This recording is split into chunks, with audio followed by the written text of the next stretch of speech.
Good afternoon. Good Friday afternoon. Really looking forward to today. My guest today is Kate Holmes. I've been waiting a long time to chat to her again. She's been a guest on my podcast and I've been a guest on her podcast, and we've had many other discussions in between. So to have her as our one and only international female guest for the month of August, I'm really excited to have her with us this afternoon, bright and early where she is in America. So thanks Kate. I'm going to introduce you in a second. But guys and ladies and gentlemen, really looking forward to this afternoon. Thank you very much for joining us live. As I always say, the live sessions are so much better than watching the recording. Although if you are watching the recording, thank you very much. I still deeply appreciate it. And I really look forward to today's conversation. So if you're here, please interact with us, in the chat, ask questions or share your opinions, or maybe something resonates with you. Don't hold back. Talk with us. It's really nice to get those chats in, whether you're on LinkedIn or over on here on YouTube. You're more than welcome to do that. So let me quickly say good afternoon to those that are already here in the house. I've got Terence. Good afternoon. He's saying hi to myself and Kate. Kobus Klein is saying, hi Kate, I see you making a habit of talking to South Africa. Yes, we are definitely fortunate. She is not a stranger to our shores, and she said it's one of her most favorite places to visit as well. So just keeping the connection while we cannot travel, right? Razan, good afternoon. Very nice to have you. Had a nice conversation with you this morning for a change as well. Not that the conversation was nice. What I mean is to chat to you for a change. It's been a while. So Henry, very nice to have you here. Thank you very much for joining us. Awesome to have you here all the way from Kimberley. So good afternoon. Salome, goeiemiddag. Welcome. Very nice to have you with us. And Johannes, for you as well. Thank you very much for joining us. So just a couple of quick sort of house rules. As I said, if you really get value from this video and this conversation and the show that we do, then please like the video, share the video with others, comment on the video so that others know that you are here and that you're enjoying this. And then also, interact and chat and ask questions to both me and Kate. We will definitely answer those at the end if there's time, or otherwise we'll definitely answer them later on. But if you do that, you're more than welcome. I will appreciate that. And then also, you are more than welcome to connect with both myself and Kate on LinkedIn. You can just search for us and find us there, and you can do that. All right, so just before I bring my friend Kate onto the screen and tell her welcome, just quickly, on Tuesday morning at 8 a.m. South African time, when Kate is fast asleep, I'll be hosting Norma Simons. So Norma will be our next guest, and I'm going to be talking about being enough. So really looking forward to hosting Norma as well. I've been doing a lot of work with Norma over the last few months, so really looking forward to introducing her to you, and then also to have a discussion with her around this. I think it's going to be awesome, and don't be sure to not miss that one. Alrighty, so with that, let me just take that one off the screen. And too many buttons this afternoon to click. But on that note, it's my privilege this afternoon to welcome my friend Kate Holmes. Kate, good afternoon. Thank you very much for joining us all the way from the US. Yes, I'm coming to you from Sin City in Las Vegas, Nevada, where it is so early the sun is not even up yet, even though it is sort of the height of summer here. So early morning, but thrilled to be here. And like you said, this is sort of my way of traveling these days. If I have too much time around just American accents, I get a little bit antsy. So Francois, thank you for having me. Pleasure to be here. Yeah, thank you, Kate. No, it's awesome. I always enjoy having a chat with you, and I'm really looking forward to this afternoon because we're going to be talking a little bit of a different conversation. I think, usually what happens is doesn't matter where you are and whether it's a podcast or a live interview like this or anything, people tend to go down the same route and tell your story and share your story. And today we're really going to be talking about some things that you've learned from your podcast called Innovating Advice. Now, on the show, as part of my resources, there was three episodes where I spoke about my top resources. And in two of them, I was speaking about podcasts and my favorite podcast. And Innovating Advice is always among the top five, that I listen to. Usually number one is my most favorite one. And it's amazing because you only started the podcast this year. And I Yes. think you're already on, I don't know, close by 60 episodes. Yep. Am I overreaching? Yes, spot on. Yeah. So just a quick introduction, Kate. Maybe there's people here that don't know you yet, but just maybe just a little background on you, and then we'll get into the conversation.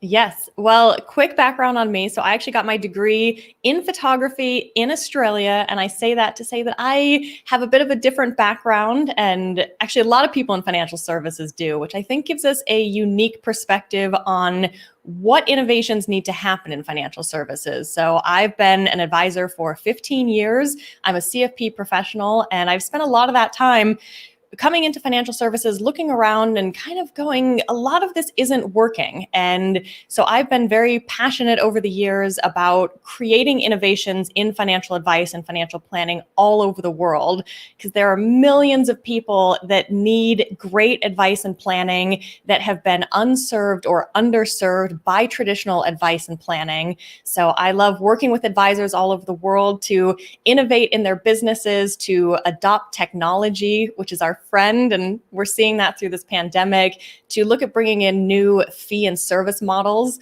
to really niche down in clients and to innovate in systems and processes. So it's all about bringing advisors more time, reducing headaches and manual processes, and allowing advisors and planners to live their best life so that they're actually best positioned to help clients live their best life. Yeah, and it's so important, and it's also, it always starts with you as the individual to say, well, if I can be my best self, then I can be the best for someone else, and then they can become their best self. And it's almost like those matches that you see that stand next to each other, and you light one, and then the one goes to the next. But you got to start with yourself, and it's so important. And I think that's why you and I connected, because we're sort of on the same Yes. wavelength. To say, well, for me, it's like I want the advisors to be the best they can be for their clients. And that's sort of my thing. And I think that's why we connect so much. And we do a lot of the same stuff. And we love technology. And I learn a lot from you. And hopefully you can learn something from me. But it's been an amazing time to have built this relationship with you. So thanks, first of all, for that opportunity. And then, then you came out in February or March somewhere, and you started the Innovating Advice podcast. So I loved the name immediately when you spoke to me. I was like, Innovating Advice, like, oh, wow, that's amazing. And I always go like, why didn't I think of that? Where did I go? Somebody always gets me like, but yeah, the whole idea with this podcast, what is the whole idea behind it? And, and what is the focus of that podcast? Well, I have had the pleasure of working with advisors and planners in over 30 countries across 6 continents. And so I've had the privilege of being part of a lot of amazing conversations. But in realizing that, I realized not a lot of people get to experience that. And so often we talk to the people that are closest to us, or we go to conferences and events in our own region or country or city. And there's so much fantastic innovation happening all over the world, from Russia, if you can believe it, to Australia, from Bulgaria to Canada, everywhere in between. So I wanted to bring those conversations to the forefront, because I actually started one of the first completely virtual, fee-only, monthly retainer financial planning businesses back in 2013. So I had clients around the world, I traveled around the world, and when I did that, there was no blueprint. So I did it because I looked around and thought, hey, something needs to change. And I just felt compelled to be one of the people to make that change. But I felt like I was on an island. I was all alone, and I spent months and years searching for other people that had the same mentality. So I know that feeling of feeling like, hey, I've got this idea, I want to do something differently, but you're surrounded by, I'm going to call it the old boys club. And people saying, no, this works, and this is how we've always done it, and this is how we're always going to do it. And we see in every industry and every profession, you can't keep doing the same old thing and expect different results. We have to evolve. We have to innovate. So knowing these amazing people around the world, knowing that we can all lift each other up by sharing these stories, that's what got me to say, hey, I'm dedicated to having geographic diversity, to having gender diversity, which we'll be talking a lot about, and having racial diversity, because a lot of it is making sure that financial services is positioned to not only reflect society as a whole, but actually truly be able to help society as a whole, not just helping rich old white guys. It's about helping everyone to live their best life. Yeah, and it is, I think that's a conversation that we've obviously had a lot now during August specifically, and there's a lot of different views and sort of things that came to the fore in the different episodes that we've had, and it's definitely a thing of, and I've had a number of meetings in the last week or so, and you can sort of pick up this trend where there's definitely globally a bigger. Definitely a bigger focus on diversity, be it whatever, gender, racial, doesn't matter, young, old. I mean, diversity and it's all about giving somebody the opportunity, right? Yes. It's just equal opportunity at the end of the day. That's what it is, what it's about. Yeah, I mean, if you think about it, just like a kid on a sports field, if you never let the kid get out there and kick the soccer ball around, guess what? They're never going to find out if they're great at it, if they enjoy it, if they could become the next Cristiano Ronaldo. I don't even know that many soccer players, but you know what I mean? You have to give people that opportunity to actually get out there and try things. And there are so many people that have so much innate internal skills and passion and abilities, and they just need to be given that chance to shine and thrive and lift everyone up in the process. Yeah. So from the very get-go, you said that your focus is going to be to have at least half of your guests be female. Why was that so important to you to start off on that basis?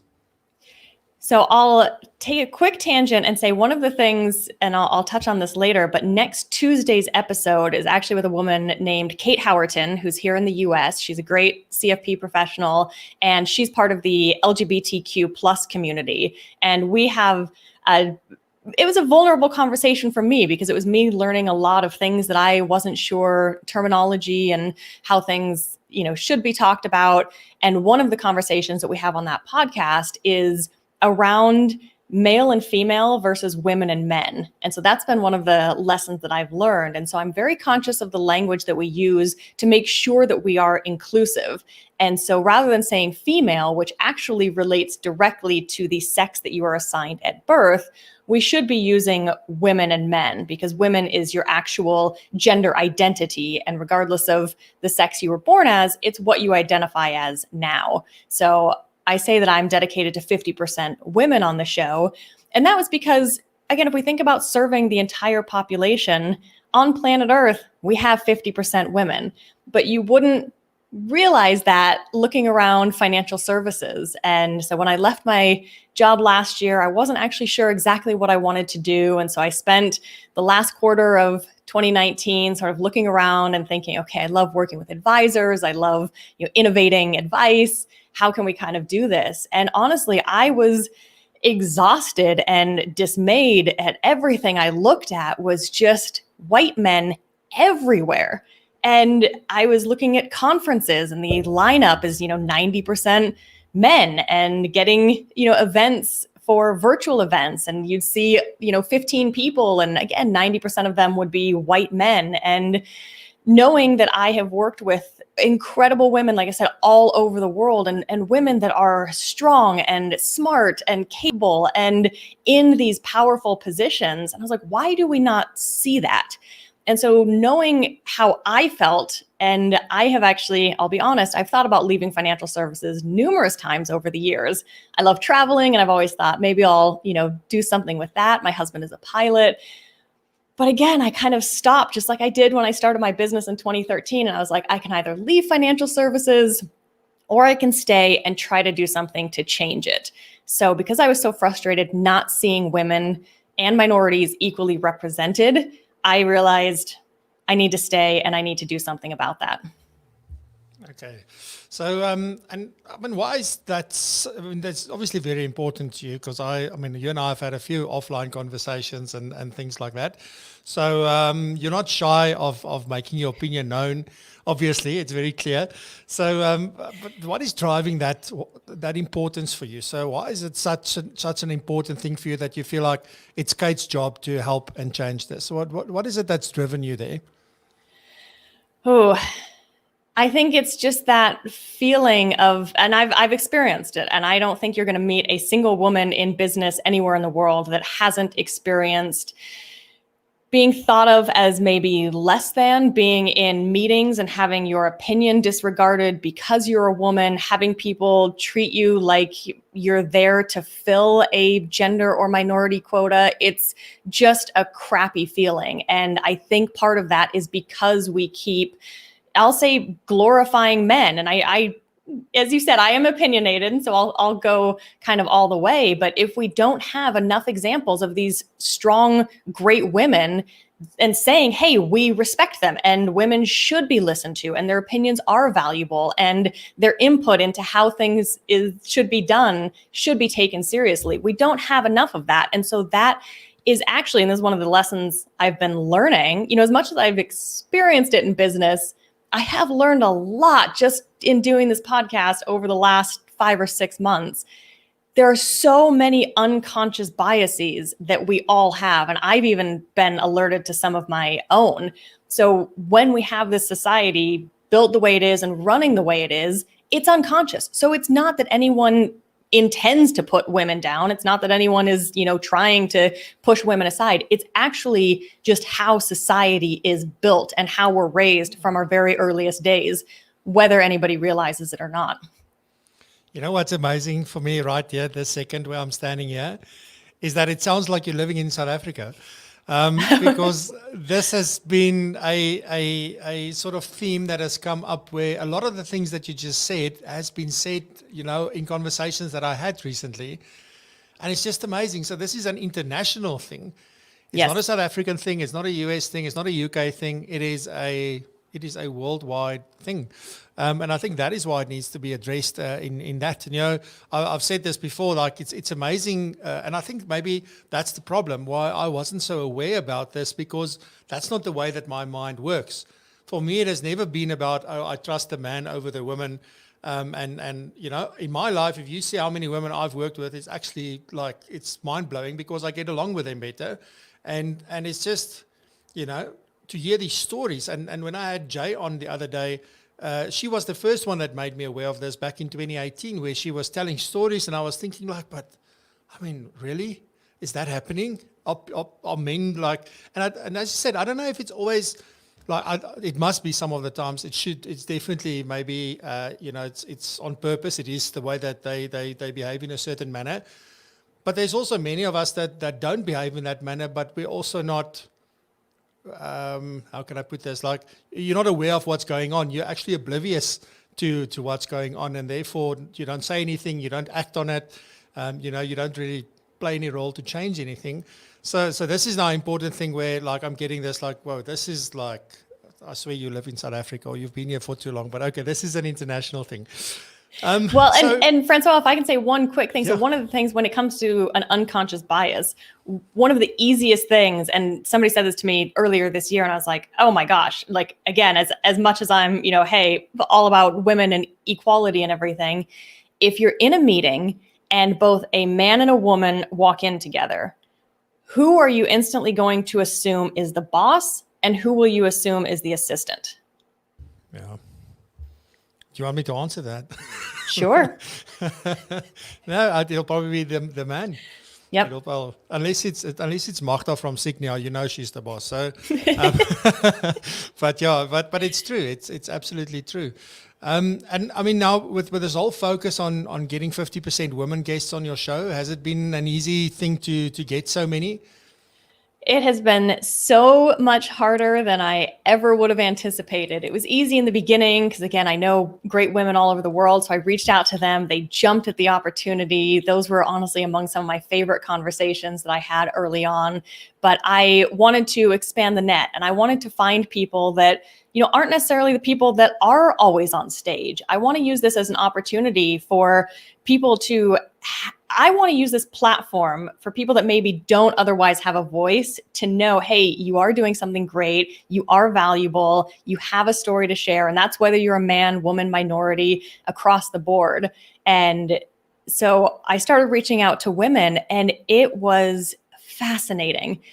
Women, I think it's uncovered a lot about how little value we actually internally feel. And again, whether we realize it or not. So I've been trying to dig in and just understand more about how are we raised? What are these social and unconscious biases that are put on us?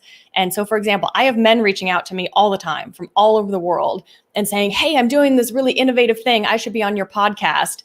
And honestly, it's not innovative. It's not interesting. And I say no to most of them. And I've never once had a woman reach out and say, hey, I think I'd be great to be on your podcast. I'm constantly chasing women. I get on these great phone calls of women that are doing awesome things that just have great energy. And I've had multiple women actually say to me, but I don't think I have anything of value to bring. I don't think my story is helpful to anyone. And honestly, I just want to reach through the screen and I want to hug them and I want to say, but you do have so much value. And it's because it's all of these ingrained pushing women down and you're not important and your opinion doesn't matter and what you're doing is not that great. You're supposed to be doing this. It's heartbreaking, it's maddening. And that's why I feel like I just have to keep doing it and finding these women and saying, look, you're meant to be on here. You have so much to share, because I want that to show other women that they're valuable. Yeah. And what I like about your approach to this is that I've also said this a couple of times on the show, is that it's not about the one replacing the other. This is about growing, right, and giving like both of us or all of us really participating. Not now it's your turn and my turn is now gone. And I think that's what's nice about having that 50% sort of split ratio to say, you know what, it's still there. It's not that we're taking anything away. It may just take longer for a man to get on your show, and they need to be obviously very, very good. But it's not to say that now that's out.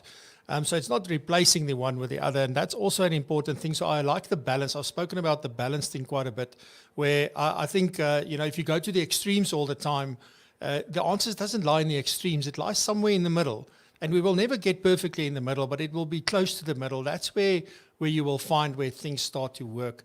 But often we try and rectify what's not right with going to the opposite side of the scale, and then it just goes that way again. And then you want to come back, and it's really a delicate thing. And I think that's why it's been so hard all over the world to get that right, because everybody's just fighting for their own rights in existence and kind of thing, instead of really getting together and seeing how we can take things forward. So you have had, what, about 29 or 30 female guests or women guests, sorry. Yeah. I learn quickly. I'm not pretty, but I learn very quickly. So how have you gone about that to get these great women on your show? If it's not been easy, and I've had the same thing, when I ask somebody, would you be interested to come on the show? The first thing they do say, and all these things you're mentioning is like, no, it's not clicking for me, because they say to me like, it'll be fantastic, but I don't know if there's gonna be anything valuable. I'm like, but I'm in awe of your story. I don't understand, really. But how have you gone about that, and how do you convince these women to just take the leap and just do it? Well, sometimes it takes a lot of following up. So that's the other thing. When I look around at conferences, now we've got all these virtual events. And again, I think everyone here will agree, most of them are men. I get it. That's the easy thing to do. There are tons of men out there.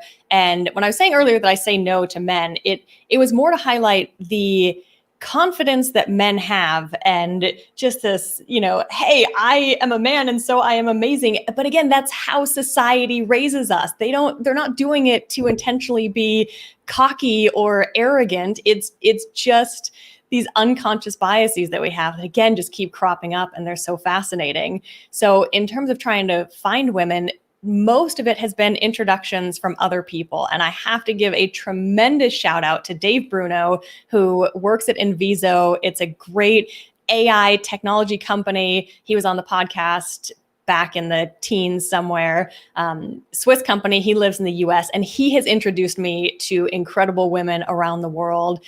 Lots of other podcast guests, especially every time I have a man, I say, hey, to help keep the balance, do you have a great woman to recommend? And almost all of them do. And even earlier this week, Louis van der Merwe, there in South Africa, just unprovoked, sent me a message and said, hey, I just saw this woman speak. I think she'd be great. So that's, a nice testament to sharing the story, and anything I can do to just constantly say, hey, if you're a man doing something, please nominate a woman to do the same thing. Because again, it's that balance. And I hope nothing I'm saying comes across as being against men.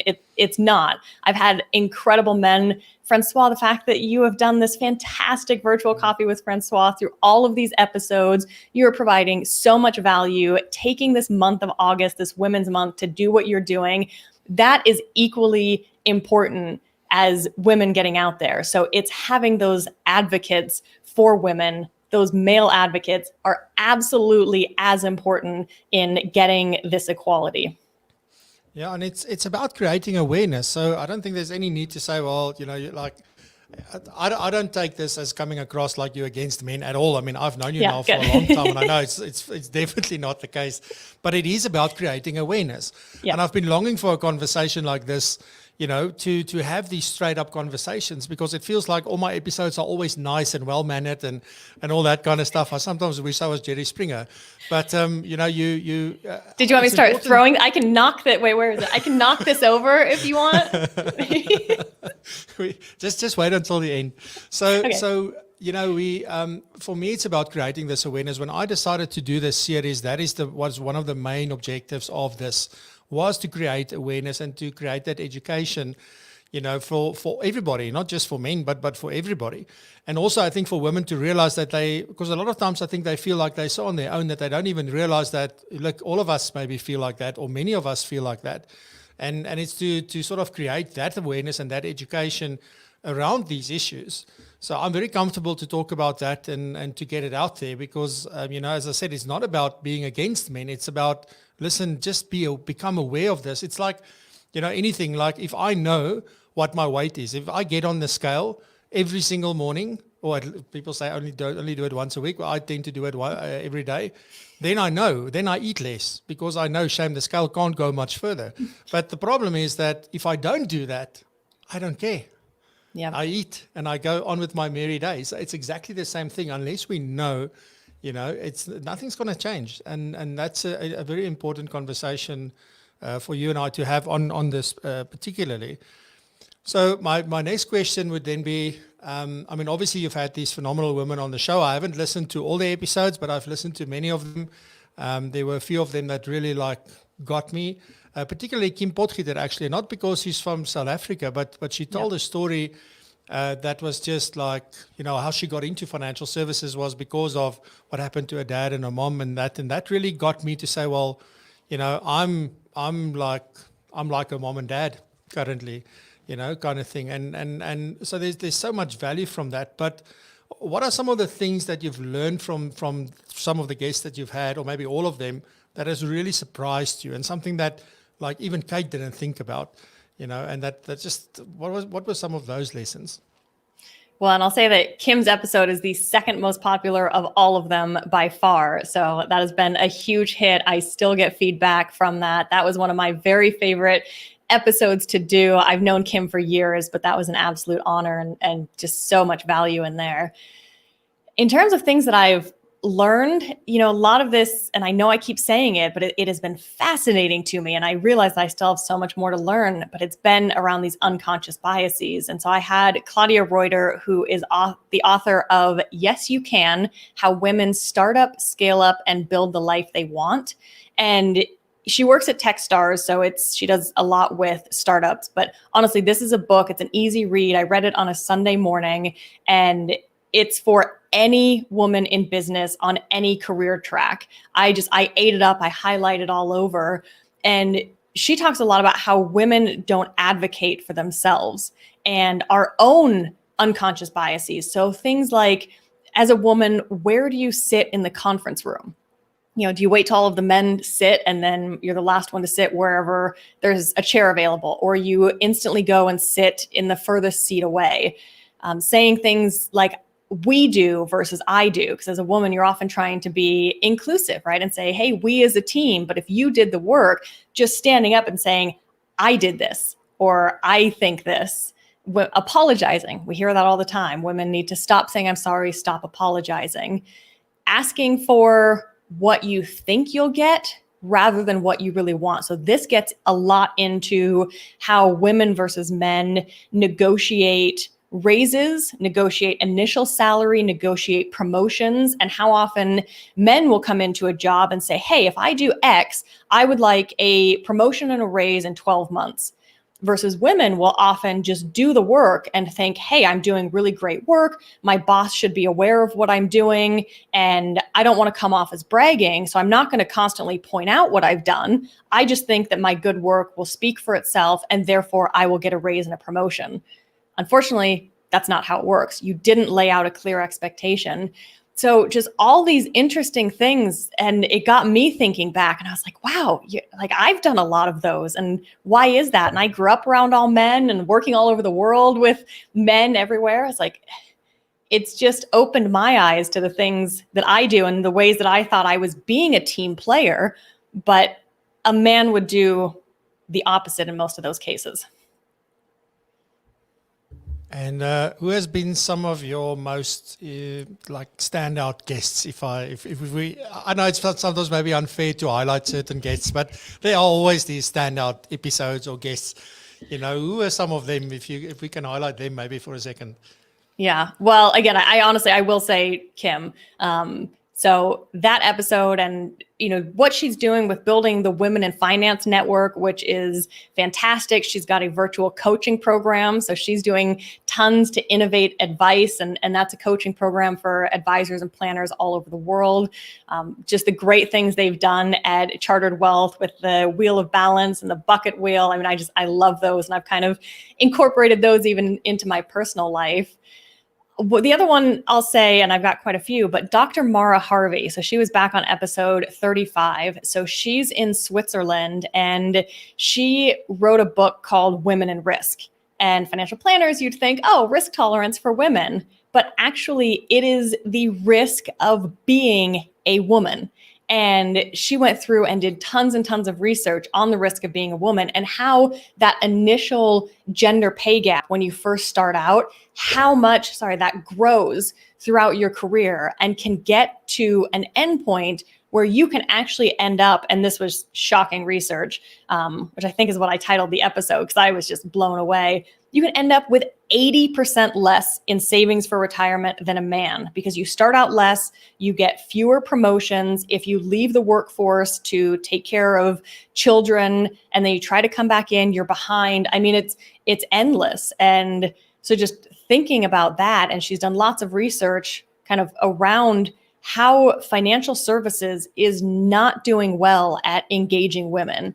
And a lot of these kitschy things that people try to do, and hey, we're going to give you, a pink mug or a bag if you come into the bank. I mean, this stuff isn't working. And that's kind of what I said in the beginning. So much of what we do, while it's well-intentioned, and it seems like it's working because you've got great revenues and, building clients, it's not actually working. And I think, the pandemic is highlighting that again. We know people haven't been saving. They weren't ready to suddenly lose their job and go months without income. So what we're doing just hasn't been working. And then talking a lot about how young we need to engage girls. So girls actually develop confidence by the age of 5, which blew me away. And they develop money habits by the age of 7. As do boys, but it was interesting kind of looking at the differences in how those are built. And we have a conversation around how parents teach, if you have a son and a daughter, teach them differently, even without knowing it. Again, we do so many things unconsciously. It is fascinating. So she created this beautiful, beautiful book series called A Smart Way to Start that anyone with kids, anyone who has clients with kids, hop on Amazon. It is a gorgeous book. She kind of did it like in a Dr. Seuss style. So it's a series of 3, there might be 4 books now, but teaching kids about money and teaching girls especially about money and empowerment from those super young ages. And I have a couple more, but yeah, please. No, if there's please. I think share one more. Then I will actually say Dr. Rufaro Mucheka, and that's not just because she's in South Africa. She was on episode 6, and it truly has been one of my favorite episodes because it highlights so much of what I want the podcast to be. And I'm continually striving to find, all over the world. So even though she's in South Africa, works in South Africa, that episode, she had just gotten back from a trip to Rwanda. And so we talked a lot about what's going on in Rwanda. And I'll say, as an American and most of the world, there aren't people in financial services that are going to think, hey, there's tons of innovation happening in financial services in Rwanda.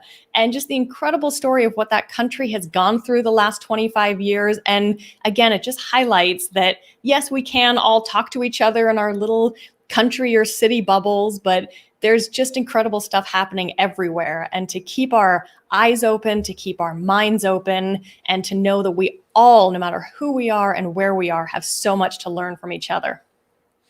Yeah, no, she's been vital in setting up a few financial services businesses now from Nigeria to Ghana, Ivory Coast. Now busy with Rwanda and that. So, Rufaro is an amazing woman, and also been through a lot in recent times. But she's just one of those people that just, I don't know, growth is just not optional. Like, she's always just moving forward, learning more, and so amazing to have had her on there as well. And are there some of the stories that stand out for you? Something that was really impactful. From any of the guests, it doesn't matter who, but that really struck you. Yeah, Catherine Morgan in the UK has, just a really powerful story of sharing just this incredible story of trauma during childbirth. And she was working in a bank at the time, and she was already running into challenges of, having customers come in and just wanting to help them. And sometimes they need help just understanding their statement or, knowing how something worked. But the bank kept coming up against her and saying, hey, you just got out of that meeting. Why didn't you sell a product? And so she was already a bit dismayed. And then she had this traumatic experience, which she explains in full detail. And I just have so much respect for her being so open about what she went through.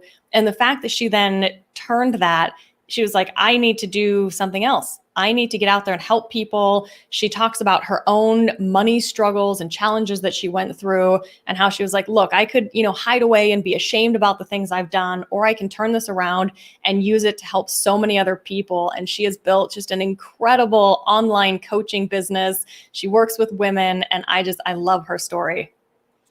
Amazing. And so we've now spoken about a number of things, from just having 50% women on the show to how important it is to have diversity in general, so including race and gender and all of that stuff. So, why, if I look at financial services in particular, where, this is, because money makes the world go round, they say. So obviously finances are always crucial and a critical component of any relationship, any business venture, any goal that you have in life. I think there's very few goals that one can have where money does not play a role. So obviously it's very important. But why is it so important to drive diversity in all its forms in financial services from your perspective? So much is because we just need to reflect society. And I already knew that, but that came through for me again in the episode that's going to air on Tuesday with Kate, and talking about the LGBTQ plus community. And again, the language we use and the language that's on forms. And I've had a few fascinating conversations on when clients fill out an intake form, or they're filling out even something for insurance, whatever it is, there's so many language biases that we have that I think we've gotten used to, but it's becoming more and more apparent of how many ways we are alienating people and basically saying, hey, this service isn't for you. If you're not a wealthy white man, then, we're unconsciously trying to do things to kind of say, hey, go somewhere else, or, we just aren't meant to serve you. So it's getting those different perspectives. And like you said early on, race, gender, geographic, just experience diversities. Someone who grew up in a farm rurally is going to have very different approach to things than someone who grew up in a big city. So all those different perspectives, we need those to come in, because we need to make sure that we're getting those perspectives to understand, how do different people think? How can we make sure that we are not only welcoming, but engaging and impactful in people's lives? And, I'll say a conversation I had with a friend of mine late last year was fascinating. And he is a white man in his 50s, but he pointed out that white men are dying, right? If we look around, we generally do say old white men, male, pale, and stale. And a lot of them literally, right, they're kind of 60s and above.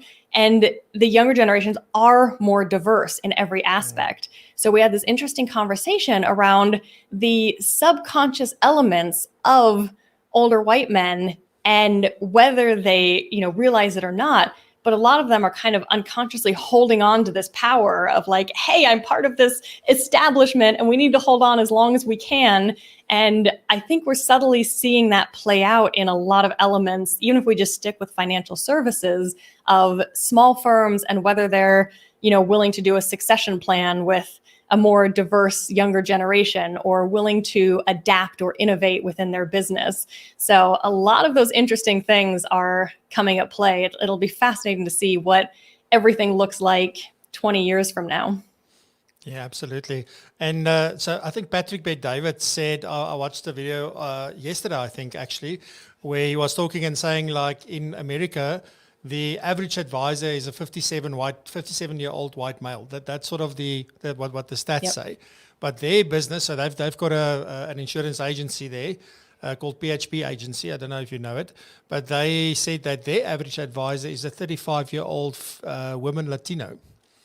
So wow. That is quite different from, and they've got 15,000 advisors across America. So there are some of these businesses who are just, doing things differently. They are there. But obviously not enough so.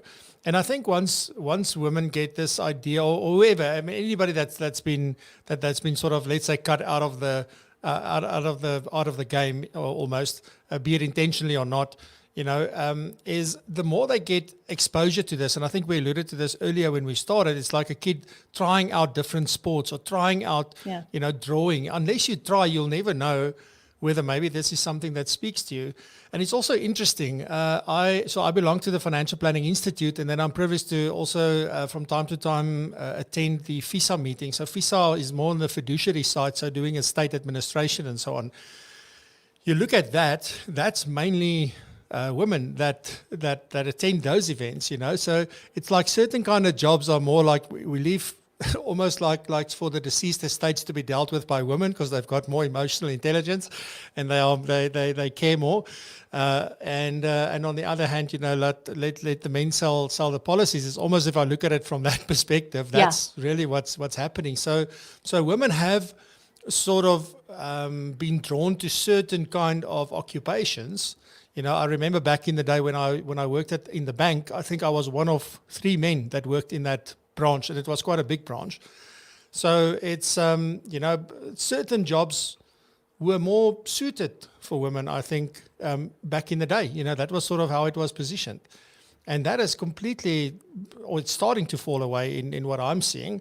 I see women doing anything from physical labor here in South Africa at the moment, all the way through to running companies, CEOs of big, I think again of Magda, who's the CEO of Signia Asset Management. But there are very few and far between. So my question to you is, like, it's great. We need to create this awareness. We need to talk about this. We need to educate one another. But where do we start to solve this? And I know, like, it starts with me, but where do I start? Well, if I can start with women, so you can certainly do this too, but just with my experience in trying to get women to come on the show and saying, hey, you are valuable and important. And, you might think this is cheesy, but honestly, for any women out there, just as soon as this is over, go look in the mirror, I guess nobody's in the office right now, but just go look in the mirror and tell yourself 3 great things about yourself. That you're smart, you're strong, you're funny, you're creative, you're agile, whatever it is. Tell yourself that, because we are constantly bombarded with these messages that we aren't enough and that we aren't strong enough or smart enough or funny enough. And we don't even realize it. But those messages are constantly creeping in our heads. So go do that. Men do that too, because guess what? You're also fantastic. I adore all of you. You're doing such great things, and we need everything that you bring to the table as well. And then women also reach out, take the leap, ask for more. If you know that you're ready for a promotion, ask for it. If you know that you are going to be great in a job, so many job adverts are designed and written with just the craziest gender biased language, again, that nobody realizes.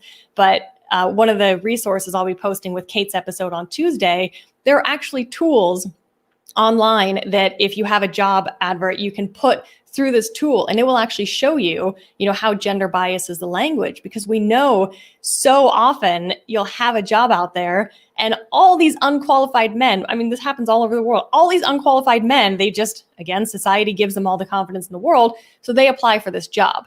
But women who are equally actually qualified, in some cases more qualified, because of how it's written, it's so off-putting that women don't even apply. So one of the exercises that I used to do in my financial planning business with clients is I would go down this crazy path when we were talking about what their goals are, or making a change, if it was quitting their job or moving somewhere, getting out of a relationship. We would go till it got absolutely ridiculous in terms of what is the worst that can happen. So women, as you're thinking about doing any of these things, promotion or job change or getting a raise, go down a path and say, okay, I'm going to ask, what's the worst thing that can happen? Okay, if they say no, then what's the worst that comes out of that? Okay, well, if I do this, then what's the worst that comes out of that? And you'll get down to a place where you're like, well, then I'm on the Jerry Springer show, right? Like it's not that bad. You just don't have that much to lose. So take that leap and go out there. And then for the men out there, and honestly, men and women, Mike Kelly was on an episode, and he was fantastic. We had a really great conversation. And he said at the end, promote a woman, take a chance on a woman or a minority, and just give them that chance. If you have two candidates and one is a white man and one is a black woman, take a chance on the black woman, because what do you have to lose? All of the research shows that actually increases productivity. It increases business value. You don't have anything to lose. So take the chance, and let's just keep all of those baby steps going. And 20 years from now, we'll be so much further along. Yeah. No, it's been a different kind of conversation this afternoon, which I truly enjoyed, and I learned obviously a lot from you as always. And just from simple things that stood out for me this afternoon is just like, the kind of words you use. Because remember, I'm Afrikaans and from the Free State, which is in the middle of South Africa, which basically the town is on a farm, you can almost say. Because and then to translate that, and sometimes, for me, a woman and a female actually means exactly the same thing. There's absolutely no difference in my mind. But then you learn things like this is like, okay, so there is actually a difference. And then, that's how you get better, and that's how you understand more. I think if we can go down a road where we really seek to understand, and I've said this a couple of times as well, we need to understand first before we respond, or before we say anything, or before we do anything.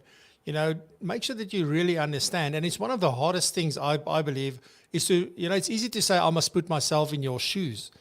But that's not a simple thing to do. It's really not. And it took me a few of these stories to really start to realize that, but there is a problem, because, one woman can have a problem, for example, and then that can be isolated. So, but you hear it over and over and over again. And then you start realizing, oh crap, there's really an issue here. And so I want to thank you for being so straight up and honest and just open about all of this. And well done for being a sort of, I don't want to, it's not an activist, but it's more like just going out there and making us aware of all of this, and not being shy and holding back, and being so worried about, but what are they going to say and all that kind of stuff. So you obviously that time in Australia has made you tough. So so I just want to say from my side, Kate, thank you very much. I deeply appreciate it. And I look forward to continue this conversation. This isn't something that we can have just as a once-off. I think that happens so often where you, for example, get to speak on stage, somebody hears you, you walk off, and that was the end of it. So this is a conversation that should continue, and we should really try and facilitate to have these conversations all the time. So I will definitely be playing that part with my show and my podcast and that as well. I've got a small little audience, but it's a little bit of an audience, and we can definitely keep on telling the story. So any final small sort of lady, Francois. Yeah. So I taught Adam last night that Biki Mark Bayer. So it's a little, and a little makes a lot. So that's I just do my little bit, you do your little bit, and together we'll do a lot. So any final message, Kate? Maybe just in general for women, seeing that it's Women's Month and all of that. I think you've said so much that's so inspiring, and that make us aware that we've got to stand up for what we want and be confident. But any particular message you have for them? Lift other women up as well. And that's sometimes one of the best things we can do. Is it can be hard to lift ourselves up. It can be hard to look in the mirror and give ourselves those affirmations. So maybe where you start is looking around. If it's your sister, if it's a colleague, if it's, one of your employees, a neighbor, whatever it is, go and tell that woman how amazing they are. Encourage them to go for a promotion. And if we all do that for each other, then that continues to lift everyone up as well. Yeah, awesome. Kate, from my side, thank you very much for getting up early. But you're always up early because you go running and do all sorts of funny stuff. So, but thank you very much for joining us. I deeply appreciate it. It's been awesome talking to you once again. I wish you well, and we'll chat soon offline, maybe. Well, online, you fantastic. and I, but not live. Yes. Thank you, Francois. Thank you very much, guys. So we'll be back on Tuesday with Norma Simons, and we're going to talk about being enough, which I now think really is a good place to continue this conversation, seeing that cases often women feel like they're just not enough. They need to be more, they need more. And so I think that title is really now just nicely fitting in with this. So thank you very much. I will see you on Tuesday morning. Have a lovely weekend. And hey, tomorrow's my birthday, by the way. I'm turning 45. Cheers.